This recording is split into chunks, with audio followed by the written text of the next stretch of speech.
কাছে কাছে নেই। আমরা বিভূতিভূষণ সরকারি প্রাথমিক শিক্ষক শিক্ষণ সংস্থার প্রথম বর্ষের ছাত্রছাত্রী। আমরা আমাদের গ্রুপ সি থেকে যে মডেলটি উপস্থাপন করেছি সেখানে আমরা একদিকে স্মার্ট সিটি দেখিয়েছি আর একদিকে পলিটেক সিটি দেখিয়েছি। এখানে আমরা একটি নদীর মাধ্যমে মানে দুটো সিটিকে ভাগ করেছি। নন পলিউটেড সিটির ক্ষেত্রে এটি পুরো হচ্ছে দূষণমুক্ত পরিবেশ, যেখানে কোনো প্ল্যান সেটা সম্পূর্ণভাবে প্ল্যান করে তৈরি করা হয়েছে। আর নন পলিউটেড সিটির ক্ষেত্রে আমরা মানে কোনো প্ল্যান ছাড়া তৈরি করা হয়েছে শহরটি। এখানে বিভিন্ন রকম দূষণকে আমরা দেখিয়েছি, যেমন মৃত্তিকা দূষণ, বায়ু দূষণ, জল দূষণ, পরিবেশ দূষণ। আমরা সবাই জানি যে সুস্থভাবে জীবনযাপন করার জন্য পরিবেশকেও পরিষ্কার পরিচ্ছন্ন রাখা খুব দরকার।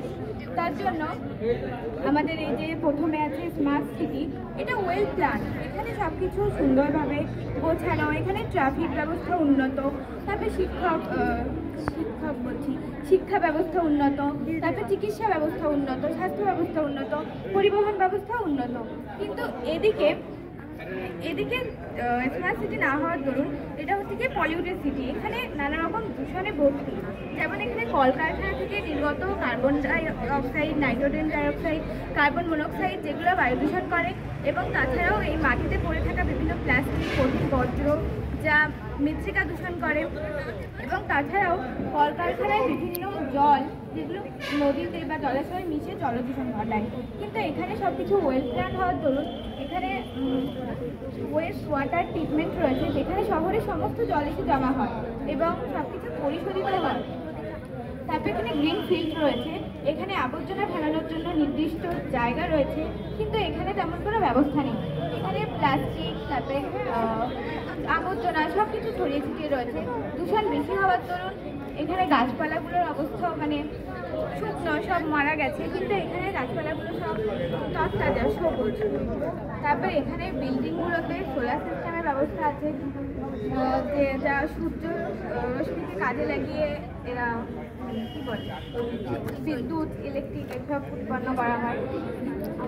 হ্যাঁ, সুস্বাস্থ্যকর পরিবেশ রয়েছে এখানে। পরিবেশ অস্বাস্থ্যকর, যার ফলে আমাদের ফুসফুসে ক্যান্সার হতে পারে, তারপরে নানা রকম শ্বাসকষ্টজনিত কারণ হতে পারে। কিন্তু সুস্থ পরিবেশ এই স্মার্ট সিটি, কারণ এখানে সেরকম কোনো দূষণের কোনো পরিবেশ নেই, কারণ এখানে মানুষ তাহলে সুস্থভাবে জীবনযাপন করতে পারবে। কিন্তু এখানে সুস্থভাবে জীবনযাপন করা সম্ভব নয়, কারণ এখানে দূষণে ভর্তি। তো আমাদের সকলকে অনেক সচেতন হতে হবে, পরিবেশকে নিজের হাতে নিজেদেরই সচেতন হয়ে পরিবেশকে গোছাতে হবে। তো এটাই আমাদের বিষয়। আর এর জন্য আমাদের ইভিএস ম্যাম আমাদের হার্দিকভাবে আমি তাকে কৃতজ্ঞতা জানাচ্ছি। আর আমার বান্ধবী, বন্ধু, সহপাঠীদেরও কৃতজ্ঞতা জানাচ্ছি, কারণ ওরা না থাকলে মডেলটা বানানো হতো। আমাদের আরেকটা মডেল আছে, আচ্ছা, যেটি পাস্কেল লর ওপর বানানো। পাস্কেল মাইক্রোফোনটা কাছে নিয়ে নাও। প্রেশারের ওপর কাজ করে, যেখানে আমরা দুটো পিস্টন, একটা বড় একটা ছোট পিস্টন, মাইক্রোফোনটা একটু ধরো। হ্যাঁ, দুটো পিস্টন যেটা আমরা পাইপের সাথে কানেক্ট করেছি, একটা বড় পিস্টন, একটা ছোট পিস্টন। এই বড় পিস্টনের ওপর আমরা যদি অল্প চাপ দিই, তো ছোট পিস্টনের ওপর অনেক পরিমাণে অনেক মুভমেন্ট হবে। এইটা জেসিবিতেও আমার প্রযোজ্য,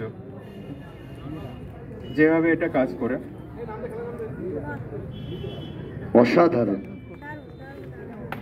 অসাধারণ। তাদের যে সাপ্লিমেন্টারি যে প্রজেক্ট বলবো এই গ্রুপের, অসাধারণ। বিজ্ঞানসম্মত পদ্ধতিকে কিভাবে কাজে লাগানো যায় তার যে বাস্তব উপস্থাপন